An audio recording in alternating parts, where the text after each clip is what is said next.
Hello mga pagkabibig, ilang araw na lang Pasko na, mamamasko po. Yan ang numero. O ito kabibig ha, grabe ang ganda ng Pasko natin, ang daming regalong ibinigay ng Panginoon sa atin para sa mga Duterte.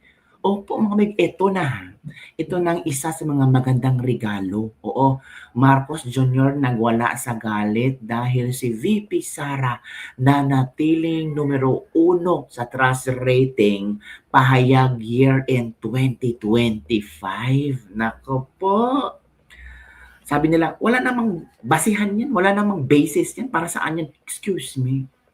May basihan yan, meaning ang mga tao, kahit anong klaseng paninira ang ibinabato ng mga detractors ni Pizarra na kung sino-sino, mga Kabayan Black, Lila de Lima, o kung sino mang pare, still, marami pa ring naniniwala kay VP Sara at yung mga naniniwala kay VP Sara, positibo na yan na kung tatakbo si VP Sara sa 2028, boboto sa kanya. 'Di ba? Kaya double time, triple effort, double effort ang ginagawa nilang paninira laban kay VP Sara kasi at the end of 2025, malapit na, si VP Sara pa rin ang number one trust rating kabibig. Oo, pahayag year-end 2025. Naku, kung ako si Marcos, magagalit talaga ako kasi ginawa ko na lahat. Nag-waiter na ako, nag-server na ako, bumisita na ako sa iba't ibang lugar, inangkin ko na ang Bukana Bread sa Davao, pero wala effect pa rin sa mga tao. Anong pagkukulang ko? Anong wala sa akin na merong si VP Sara? Pwedeng isagot yan. Tapos ito, namatay si Cabral under the BBM administration, and Cabral is konektado sa flood control, mas lalong ang mga tao magdududa. Diba? O eto, baka sabihin naman gawa-gawa ako ang issue na yan kasi mahilig naman na, ay kabibig, mahilig talaga gumagawa ng issue. Hindi ako gumagawa ng issue. Ipakita ko sa inyo ha. O eto, tingnan nyo. O, from SMNI yan ha. VP Sara, most trusted leader pa rin. Oh, Sara Duterte Carpio, approval rating 34%. Trust rating 31%. BBM, 22% approval. 15% trust rating lang. Sobrang baba. Uy, grabe bumaba. 15%? Half sa kay VP Sara. Kay Soto, approval 24%. Trust rating 15%. O, magkambal talaga si Marcos Jr. at si Soto. 15 lang, 15 ang kailang trust rating. Sobrang baba niyan. O. Si Boji D, speaker, 12% ang approval, 8% ang trust rating. Sobrang baba. Sad-sad na sad-sad. Diba, kabibig? So, yan mga kabibig. Grabe.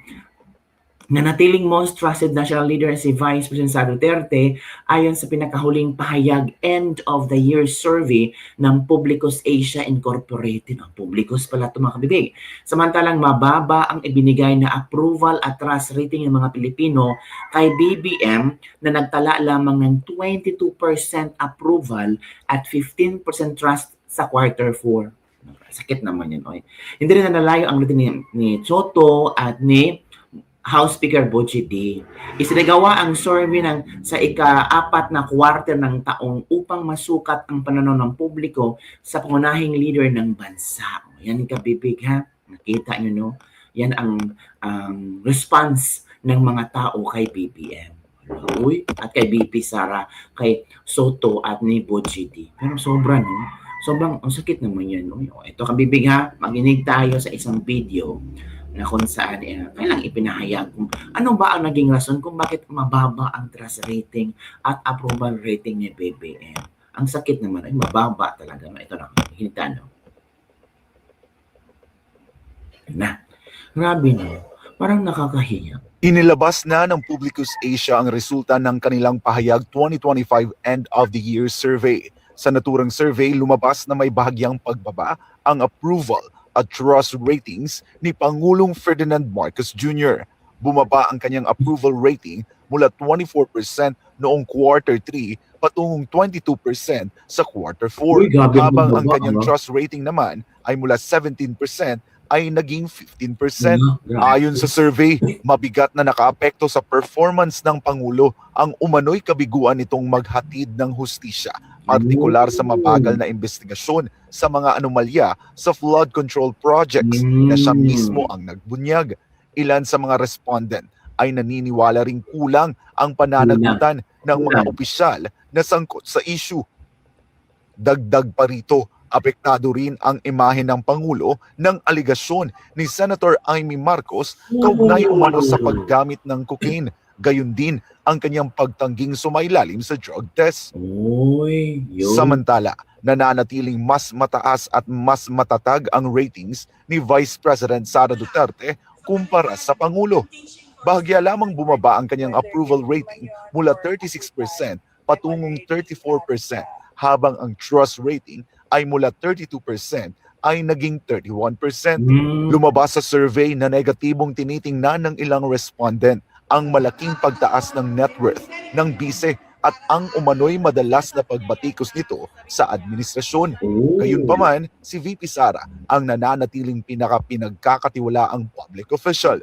Nagtala naman si Senate President Vicente Soto III ng approval rating na 24% at trust rating na 15%. Samantala, mas mababa ang nakuha ni House Speaker Faustino Bogie III na 12% ang approval at 8% ang trust rating na nagpapahiwatig ng limitadong public visibility o pagdududa ng publiko sa pamunuan ng Kamara. Para sa Diyos. So yun kabibig, tuda ko kabibig no, yung medyo pagbaba ng 1% sa approval at trust rating ni VP Sara, dahil yan sa mga chismis ba na pinapakalat ng mga chismoso, dahil yan sa kung ano-ano mga binabato nila kay VP Sara, ngayon plunder case, di ba? Tapos the impeachment, binubuhay naman nila ang impeachment, di ba? Yun. Fake news yan, sabi ng mga lutang. Kumpara sa akin, wala dapat natirang ratings yung presidente from Chuck 1981. Basta kami, Solid Duterte, pa rin kami hanggang dulo. From Judith Nonoy. Bakit puro contractor lang ang mananagot? Duterte lang. Kung may pinakamababa, 0 or negative yun dapat sa kanya. Hala, kay PBM daw. Dapat 0 or negative. Grabe naman po kayo. Dapat lang bumaba kasi wala pa napakulong na mga senador na kurakot, sabi niya bago magpasko. Wala. O diba, sabi ni BBM bago magpasko, may makukulong na mga malalaking isda na sangkot sa flood control anomalies. Pero malapit na ang Pasko, 5 days more to go. Wala pa rin mga kabibig. Puro na lang talaga paasa ito si BBM, no? Si Marcos diyan gumagamit ng survey firm, sabi niya, useless daw at sayang lang daw ang pambayad niya. Ang may mataas na rating ay parating nagtatrabaho, hindi yung kuda ng kuda. Hala, parating nagtatrabaho pero wala namang naramdaman ang tao na improvement sa ekonomiya. Wala namang bagong proyekto si BBM. So, paano siya nagtatrabaho every now and then? Hindi namin naramdaman. Kasi kung ang presidente ay nagtatrabaho every now and then, trabaho, edi sana hindi tayo nag-aalsa na sinasabing ang 500 pesos ay equal sa isang Noche Buena. Kasi sabi ng mga tao, naku, bobo naman to. 500 pesos sobrang taas ng bilihin. O sabi nyo, nagtatrabaho si BBM. Dapat sana, di ba, kontento tayo sa 500 kasi mababa ang presyo. Pero hindi, mataas ang presyo. So it means, nagtrabaho ba si BBM? Kung nagtrabaho si BBM, sana nung paglabas ng flood control anomalies na di umano'y siya naglabas, and then the next few weeks, meron na sanang nahatulan, meron na sanang nakulong, pero wala Yun ba ang sinasabihin, trabaho? Ito na. Buti na lang bumaba, hindi naging 0. Yun no, rating na yan, di natin basihan hanggat andyan pa yan sa Malacanang. Ang maganda dyan, hilahin palabas sa Malacanang para matapos ang paghihirap ng taong bayan. 100% yan Sara Duterte dahil mabait siya, matulungin sa mga tao. Siya ang nagbunyag para kunwari wala siyang alam at inunahan niya lang ang mga sangkot na magsalita sa publiko para iwas siya. Hindi naman tanga ang taong bayan para hindi malaman ang katotohanan. Alam ng taong bayan na gumagamit siya ng, alam nyo na, ang pagnanakaw, ang pagbibenta ng ginto, pagkuha ng pondo ng PhilHealth at insertions at pagsingit ng dagdag pondo para kupit sa budget. and ghost projects ng DPWH na ninakaw ang pondo na walang ginawang proyekto at marami pang iba. So sabi ito ni Judy Jesus. Tingnan yung kabibighan. Yun ang iilang mga komento ng ating mga netizens. So hindi natin na makakontrol kung ano ang kanilang saloobin kasi observe din sila, nakikita din nila, nararamdaman din nila. Pero may mga nagsabi din na hindi ganoon. Dapat tumaas ang ratings at approval ratings. Trusted din ni BBM kasi gumagawa siyang trabaho. Sabi nga ni Auntie Claire, hindi matutulog si Pangulong Bongbong Marcos ngayong Pasko kasi tingnan niya ang budget. May veto siya or kung ano ba. Okay, kung ganoon, gawin mo, trabaho mo naman yung BBM na magpirma ng budget, di ba? Yun kang bibig. Yun ang ating libak-libak for today. On the other side, mga kabibig, si Kitty Duterte pumunta sa The Hague. Nagpa-interview siya at tinanong siya ni Alvin kung ano ang kanyang reaction tungkol sa mga binabatikos ng mga tao kay VP Sara at sa kanyang pamilya. So, ito ang statement ni Kitty Duterte, kabibig. Sabi ni Kitty, threaten sila sa kapatid ko. Saan itong statement ni Kitty? Share ko sa inyo. Ito ang statement ni Kitty. Sabi ni Kitty, whether they admit it or not, she's VP Sara, the biggest threat to them, not in a bad way, but because nakuha niya ang tao and because the public know that she's genuine and that she really has the heart to serve. Yan ang sabi ni Kitty. Diba? Totoo naman sinasabi ni Kitty. Diba?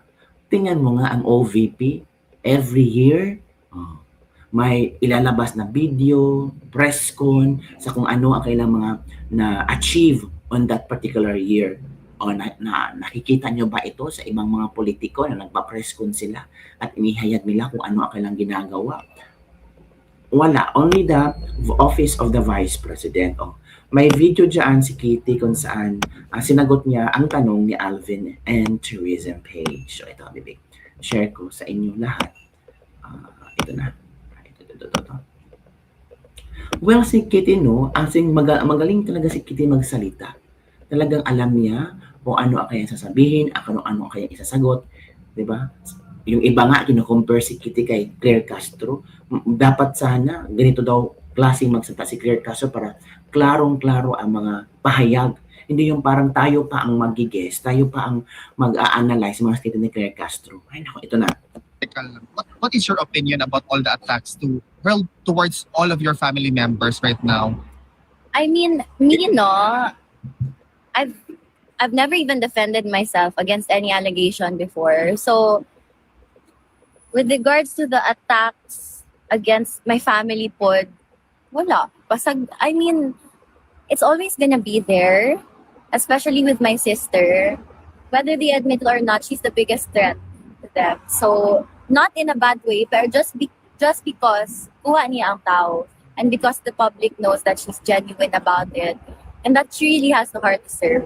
It's gonna be there, and wala, I think we're all secured with ourselves. We're confident enough to know na we're just really serving them for now. They're just really serving. So I have nothing to defend. Is there any question from everyone? Wala na ba? Just to conclude the very short interview, is there something you want to tell the Filipino supporters of the Duterte family in general? Okay, wait. How many months? 9 months, more than 9 months already. More than 9. Okay. So to all the supporters of the whole family, it's been 9 months with you all, more than 9 months. I would like to express my heartfelt gratitude to you all. Thank you for being here. Thank you for showing up every time. Thank you for not giving up on us, especially on him. And thank you for the collective prayer, because I know that you're praying for him. I see all these messages. I see all these support from the people. And sometimes the supporters, they approach me in person and they just tell me that we're praying for your family. So I just want to thank you. And I just want you all to know that we're here. We're always going to be here. You know that not just during election time. We're here all throughout. And we're not perfect, but we're through. So, thank you. Kitty, on behalf of the entire supporters of the Filipino community in the Netherlands, we wish you, your mom, Mira, and the entire Duterte family a Merry Christmas and a prosperous Merry New Year. Christmas. Happy New Year to you all. Happy holidays. Thank you. Thank you. So yun kabibig ha. Yun ang statement ni Kitty Duterte sa mga bashers ni VP Sara. Dead ma lang. So yun lang kabibig ang ating latest libak-libak for the day. Don't forget to like, subscribe, and share this video para sa mga best trending news na ating pag-usap-usapan. Merry Christmas and Happy New Year everyone. Bye everyone. See you later. Bye.